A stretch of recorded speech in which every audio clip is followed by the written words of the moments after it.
Olá, está começando mais um FloripaCast, o podcast aqui da Câmara Municipal de Florianópolis, e a nossa convidada de hoje é a doutora Isis Toledo, que é endocrinologista e metabologista, e a gente vai falar hoje sobre alimentação no inverno. Doutora, muito obrigada pela sua presença aqui com a gente hoje. Obrigada pelo convite.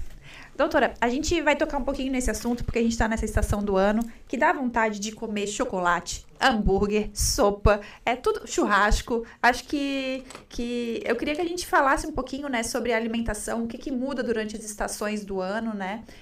Claro, também dar dicas de alimentação saudável. A gente estava falando aqui nos bastidores, a gente tem que ser saudável durante todas as estações, não somente no inverno.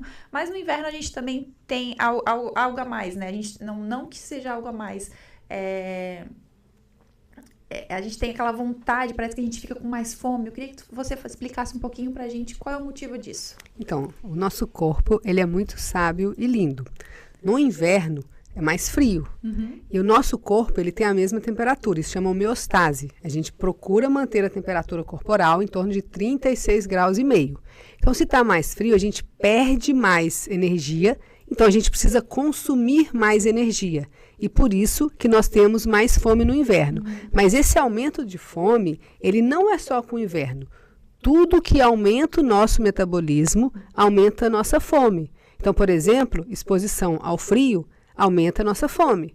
Um segundo exemplo é um paciente que tem um distúrbio endocrinológico, que é o hipertiroidismo, que a tireoide está funcionando demais, aumenta a fome.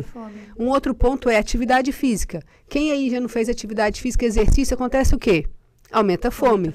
Então, TPM. Tudo que aí já é uma questão hormonal, mas tudo que aumenta o nosso gasto energético vai aumentar a nossa fome. E no frio acontece isso mesmo, como você explicou.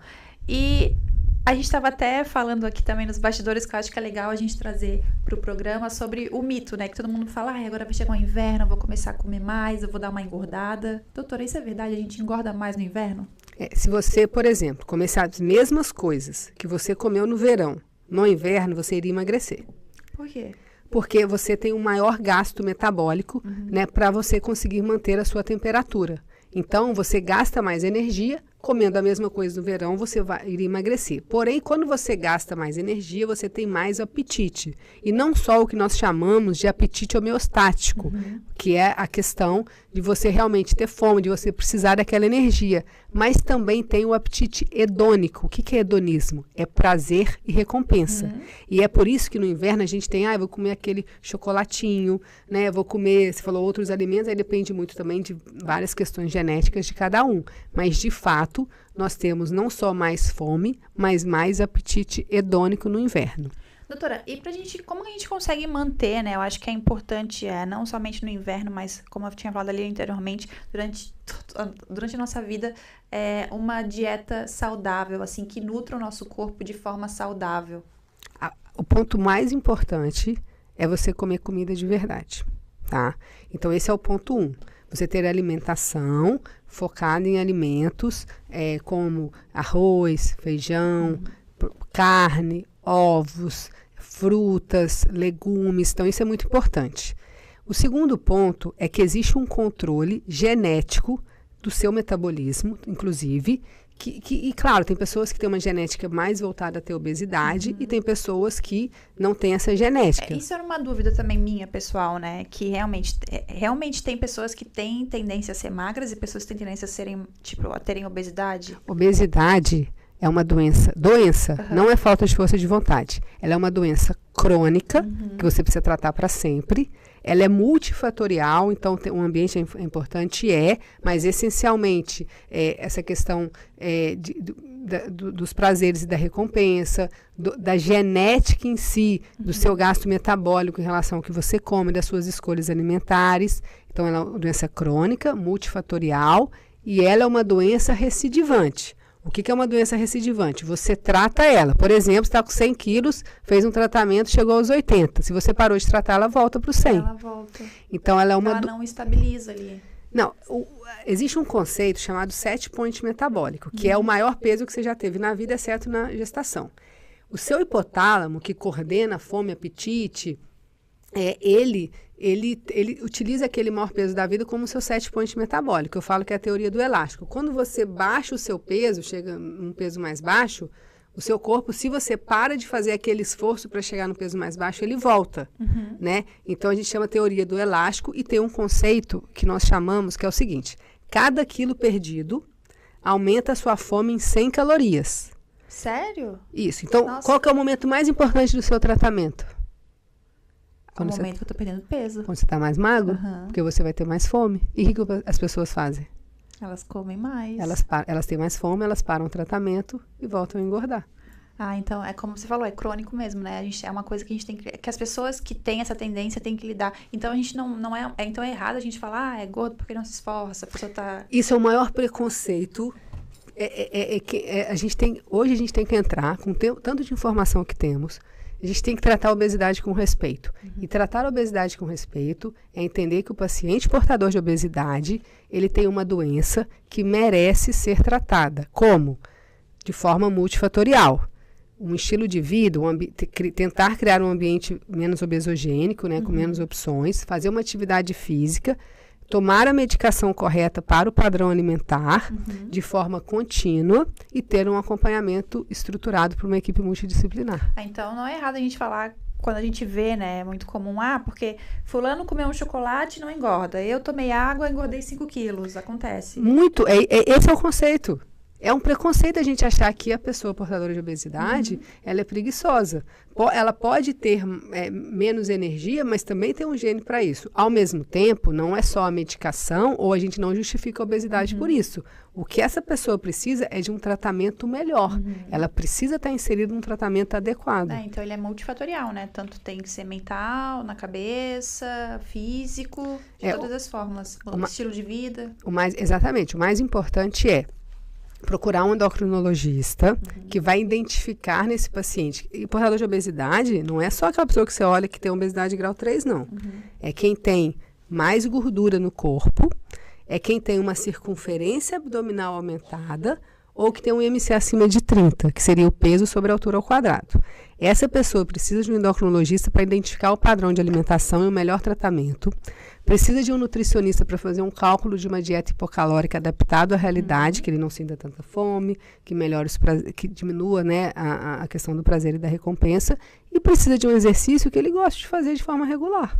O exercício ele é extremamente importante, né? Eu acho que em qualquer fase da vida e para qualquer tipo de corpo. O exercício ele é fundamental para evitar doenças cardiovasculares e principalmente para a manutenção do peso. Agora, para o emagrecimento em si, a gente precisa saber prescrever adequadamente. Porque se um paciente... Cada pessoa é específica, não é uma fórmula universal de emagrecimento. O paciente, para ele não ser sedentário, ele precisa fazer pelo menos 150 minutos de atividade física por semana. Porém, se na fase inicial do tratamento do peso, o paciente ele faz muita atividade física e ele come muito pouco, aquilo não é bom para ele. Então, a gente vai focar primeiro na dieta, para depois utilizar a atividade física. Imagina, 15 quilos a menos, carregando menos 3 pacotes de 5 quilos de arroz, ele vai otimizar a atividade física dele para sustentar aquele peso perdido. Doutora, uma curiosidade, e jejum? O que o jejum tem? Porque tem gente que diz que faz muito bem, que limpa o corpo, tem gente que não faz tão bem, que a gente tem que comer todos os nutrientes, as calorias necessárias, né, conforme o nosso peso. Essa é uma pergunta super interessante, né? Não é polêmica. O que acontece? No Congresso Americano de Diabetes, que teve agora, chamado ADA, que é um congresso super importante, que foi em Orlando, teve uma apresentadora chamada doutora Krista. Ela é a maior pesquisadora do tema. Porque assim, a gente estava conversando antes. Paper disso, artigo disso, tem de tudo. Tem de tudo. Se você tem um viés de informação e busca um artigo específico, você vai cair numa armadilha de buscar aquilo que você está procurando. Claro. A doutora Krista, ela é uma especialista que mais publica sobre o tema. Ela apresentou no Obesity Week do ano passado, mostrando que a diferença dos pacientes que comem em janelas restritas, ou seja, aquele que faz jejum, mas comeu 1.500 calorias, e o que come sem janela restrita, a diferença de emagrecimento ela é muito pequena. É muito pequena. Não existe aquele benefício comprovado, né, muito acima de mudança de célula, enfim, a gente não tem isso até na nossa prática. Mas nesse último congresso no ADA foi apresentado, muito interessante, uma palestra chamada O que é mais fácil, contar horas ou contar calorias? Porque muitas das vezes você não consegue que seu paciente conte as calorias, porque ele não sabe, porque ele não tem tempo, porque é mais difícil, né, mais complexo. Então, quando foram avaliados pacientes que eles vão aderir, né, a aderência ao tratamento ela é muito importante, que contaram horas ou que contaram calorias, os pacientes que contaram horas tiveram maior aderência ao tratamento. Isso é muito interessante. A partir disso, eu comecei a utilizar na minha prática clínica e entender o paciente que ia ter maior familiaridade com esse perfil de alimentação, mas não por uma vantagem mágica do jejum. Ah, então não faz mal, tipo assim, fazer jejum também. Também não faz mal ou não faz bem? Ele tá igual. Em dietas normocalóricas, né, considerando, na verdade, assim, quando a gente compara o mesmo padrão de dieta, a diferença ela é muito pequena. O que importa no processo de emagrecimento, né, essencialmente, a gente precisa ter um déficit calórico. A gente precisa, ao longo do dia, gastar mais energia do que a gente consome. E quem tá, quem tá dentro desse padrão de estar com peso normal, com tudo tranquilo, tudo normal, sem pré-diabetes, não, pré-obesidade ou com obesidade, e se fizer jejum, tá tudo bem também?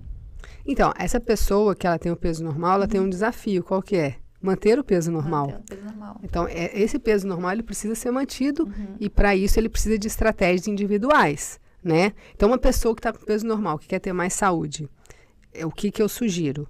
Que ele faça de 150 a 300 minutos de atividade física por semana, que ele tenha uma dieta variada, mas principalmente de comidas, no caso, sem ser industrializadas. Né? Os ultraprocessados é o pior dos mundos.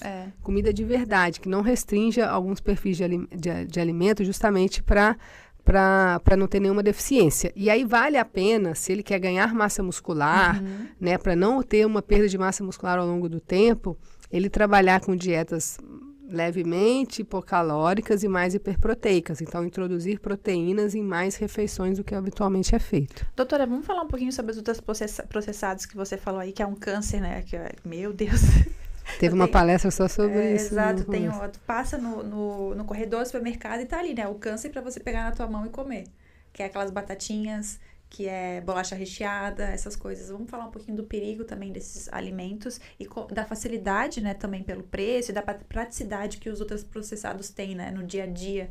Que às vezes a gente sai, não comi nada, vou levar uma bolachinha para eu comer no café da tarde, vou fazer isso e a gente não sabe o quão mal a gente está fazendo pro nosso isso organismo. Tem que ser uma medida de saúde pública. Isso tem que ser. O ultraprocessado foi apresentado, né, na palestra de abertura do Congresso Internacional de Obesidade que teve agora em São Paulo. Ele é o novo cigarro. Se eu puder falar uma palavra, é isso.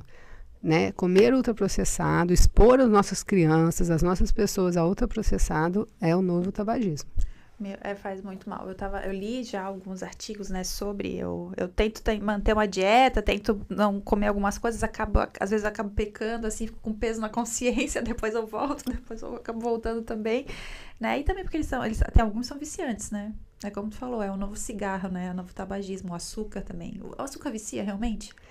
Nós não podemos falar que algo vital, ele vicia. Tá? Então, assim, por exemplo, você consegue viver sem fumar, mas você não pode viver sem comer. Então, esse conceito é muito interessante. É claro que quando você ingere o açúcar, aí voltando na questão do inverno, você está liberando serotonina, né? A questão do chocolate. Poxa vida, é um prazer, é uma serotonina ali que você está liberando, e por isso que trabalhar bem a alimentação, e aí foi a primeira pergunta, como que eu trabalho melhor a alimentação no inverno? A gente também pode colocar alimentos na nossa dieta que liberam esses hormônios, né? No caso, a banana, ela é rica em hidroxitriptofano, a gente tem o espinafre, que pode ser feito sopas com espinafre, que é interessante. Então, dá pra gente trabalhar bem essa alimentação, voltando na pergunta do inverno, como a gente tem mais fome, a gente pode trabalhar alimentos que dão mais saciedade. E como é que a gente faz isso de forma prática para os ouvintes? Você colocando proteína no seu lanche, no seu almoço, no seu café da manhã. As pessoas falham muito na proteína, tanto no café da manhã quanto no lanche. E você colocando mais fibras. Então, não tira a fruta, porque você ouviu que o açúcar ou a frutose é isso. Não. Coloca a fruta, mas você pode colocar uma aveia, né? Você pode colocar uma proteína associada, fazer uma panquequinha. Mas, claro, sem exageros, consumindo pequenas porções. Perfeito, doutor. Eu acho que era isso, assim, a gente conseguiu tirar as maiores dúvidas também. Eu queria saber se você queria deixar alguma dica, algo mais para os nossos ouvintes a respeito também de alimentação saudável. Você falou aqui agora, né, do inverno, ou alguma coisa a mais? Então, vamos aproveitar essa estação, que o nosso metabolismo está a todo vapor, então a gente não engorda no inverno, né? A gente come mais e por isso engorda. Então, vamos aproveitar essa estação, não vamos negligenciar a ingestão de água, porque como a gente sente menos sede, então vamos tomar água. Segundo ponto, não deixa de fazer atividade física, porque a atividade física é o momento do seu dia que é para você. Você está construindo seu músculo, você está melhorando a sua saúde cardiovascular, o seu condicionamento, né? Você está até melhorando a questão da sua concentração. Então não deixe de fazer um esporte que você gosta. Não gosta de nada, procura algo. E na sua alimentação ao longo do dia, procure ter, não precisa fazer refeição de 3 em 3 horas, não. Procure ter as refeições básicas com todos os nutrientes possíveis e evitar os industrializados. Perfeito, acho que essa é a fórmula mágica, né? A fórmula mágica não, a fórmula básica, né? Porque não é mágica. Uma forma também de você seguir mais, que é, porque assim, ninguém acorda de manhã. Hoje eu vou destruir meu corpo, eu vou comer um monte de batatinha, eu vou me entupir de chocolate, vou engordar e vou ficar com celulite. Não. As pessoas buscam os alimentos porque elas têm prazer, elas têm necessidade, elas têm fome, e é por isso que a gente tem que respeitar o paciente portador de obesidade. Então, a gente podia, todo mundo combinar, da gente tentar criar ambientes que nós chamamos de menos obesogênico, né? Tanto para os nossos familiares, quanto para nossas crianças e nossos amigos de trabalho. Tentar evitar expor as pessoas, principalmente com problemas de obesidade, a muitos alimentos que, no caso, são ricos em açúcares e gorduras. Perfeito. Doutora, eu queria agradecer mais uma vez a sua presença. Muito obrigada por dividir com a gente seu conhecimento, tocar também nesse assunto tão importante e trazer esse serviço para a população, que é o nosso papel aqui do FloripaCast. Muito obrigada pelo convite. Um beijo, o FloripaCast fica por aqui e até mais.